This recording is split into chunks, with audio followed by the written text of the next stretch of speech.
Minkejja li din is-sena Malta rat tkabbir rekord fl-industrija tal-films f'pajjiżna din in-niċċ ekonomika ftit li xejn irregolata. Għaldaqstant kien ippreżentat abbozz għal politika nazzjonali dwar il-films għal 5 snin li ġejjin. Politika nazzjonali li għandha tgħin biex din l-industrija tkompli tikber.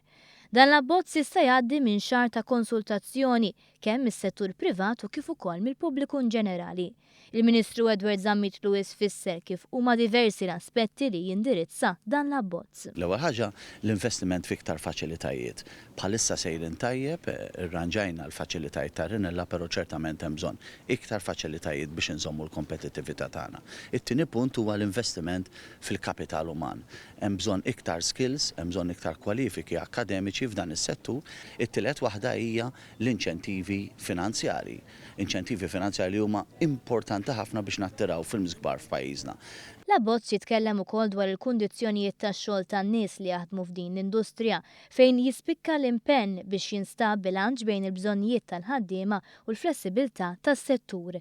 Il-Ministru Zammit Lewis sostna li l-bżonn għal din l-istrateġija inħasset mill-membri tal-industrija tal-film stess.